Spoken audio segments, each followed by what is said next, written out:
You ready to balance? Balance, everybody's favourite thing, not, but it's important because we don't want to be falling over.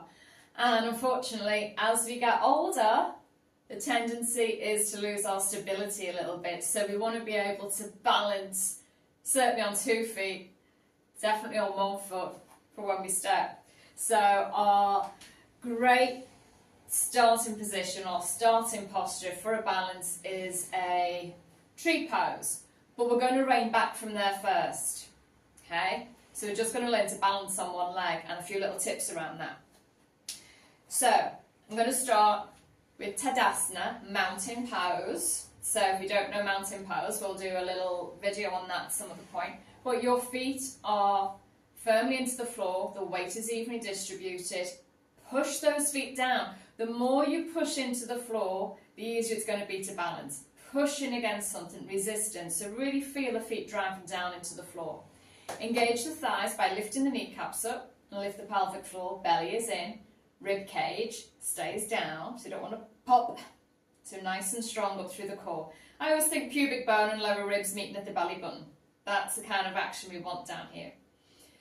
All we're going to do here is shift the weight into the left foot. So I'm shifting over, I'll bend that right knee and I'll lift the heel. First common mistake people make when they shift, as soon as they start to do this hip, the leg that we're lifting, comes up. I'm exaggerating moves here, just so you can see. So often we shift weight and that hip comes up. So already we're going to be out of balance because this pelvic girdle, your pelvic bowl, is the stability right around the centre of that body. So you want to bring this hip down so it's in line with your left hip. I use my hands a lot in my practice to find out where my body is, because often where we think it is not where it actually is. So I use my hands on my hips. And I bend the knee and I go, right, is my hip still level or has it come up? Still level. This is where we're going to be. We're going to keep those hips level and we're going to bring this knee up in front of us. It might come, you might just come onto the toes to start with, or you might lift a little bit higher, or a little bit higher, or a little bit higher. We're driving down in this standing leg. Really push through that heel. As you push through the heel, you'll feel taller. You'll find some more space in the spine. Lift the crown of the head towards the sky. Your hip flexors here are working hard, keeping this leg up. So that is your first tip. Keep these hips level. Second tip, drive down into the floor with that standing leg. So when we come into our tree pose, same action applies, same things applies, only we're turning our leg out to the side. So I'm going to come onto my least stable leg now, so you might see me wobble a little bit. I always balance on my left side first because it feels more secure. So I'm going to go on the right side. So again, finding my hips, find my Tadasana, feel the legs into the floor. I'm going to shift the weight into the right leg, but I'm really going to keep action in that right leg. I'm pushing down into the heel, the butt is switched on. Before I lift my foot, I'm going to turn this left knee out to the side. Okay? But I'm keeping my hips forward. Imagine these 2 headlights in the front of your hips. You want to shine them forward. So when you open this knee, we don't want to be tempted to swing the body around. Your knee is only going to come as open as much as your hip mobility allows. So my left side is tighter. So this knee isn't going to go right out to the side here. It's kind of on an angle. That's okay, because I want this pelvic area to stay nice and still. Then maybe you can bring your foot in towards your ankle. Toes are still on the floor. You might practice here. Then maybe that foot comes a little bit higher and you might practice here. Press this foot in below or above the knee. We never want to press inside that knee joint. It's not going to like it and it's going to make that really unstable. Or unstable, not unstable. We're going to take this foot a little higher. If you've got the openness, you might be able to take hold, take it all the way up to the top of the thigh. Here, I find, is where we can really balance, because this foot now can really press against that inner thigh, and that inner thigh presses against that foot, so you've got a really strong connection here.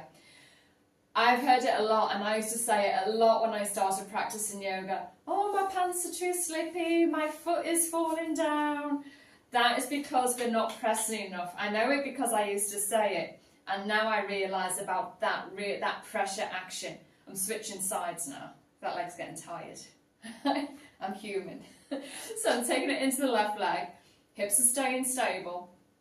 Open up that right knee. You might see this knee has come further open than my left side. I'm just odd left and right. We all are a little bit. Going to take that foot up and take it all the way up, pressing it in. So I'm really pushing this foot into that thigh. If you can get your foot up into the thigh, your thigh at the top's got a little bulge. So if you can get your heel above that little bulge, it's then got a shelf to rest on. So I'm really squeezing in. What's happening here? I'm pressing down in my left leg. I'm opening up with my right knee. My hips are staying level and still. I'm lifting up through the crown of the head. Hands can stay at the heart centre. Common mistake. Once we start to lift these arms up, and I'll turn side on to show you, in fact I'll keep both feet on the floor here. Once we start to lift these hands up, whoop, rib cage pops. So we've lost our abdominal contraction, we've lost that core action, which is also going to throw us off balance. So, lower ribs down towards your belly button, pubic bone up towards your belly button. Zip it up all the way up. So as we lift our arms up, the torso stays nice and still. Okay, so we've got weight even, knee out, you bring it up, hips are level before we do anything else, zip it up, keep it zipped up, take these arms up over the head. Now arm position.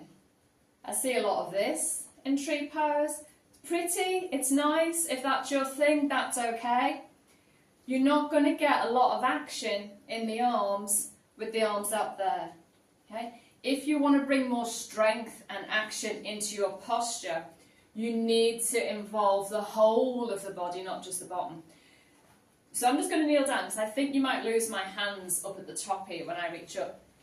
So, providing your neck and shoulders feel okay, arms in line with the ears, hands are together.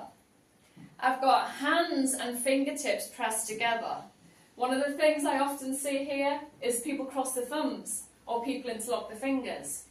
That's okay too, but try it and notice how much more effort it takes to keep the palms flat, keep the fingertips pressed. You're going to be using more muscles in those arms.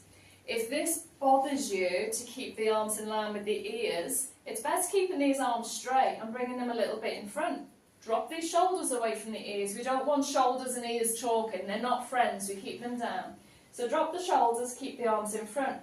Slowly work on bringing them back towards the ears. This is much better to be here and have some real action in the arms, in my opinion, than have them over the head and have these elbows bent and have no action going on here or even here, which looks pretty, and we might do a little swaying tree and leaves and branches, but if you want to bring strength and action into your posture, think about the arms as well. Core is tight, weight is pressing down in your standing leg, and that pelvis stays nice and still. Always practice on both sides. Have a great balance. Grow your roots down into the floor. Reach your branches up into the sky and have a super strong trunk.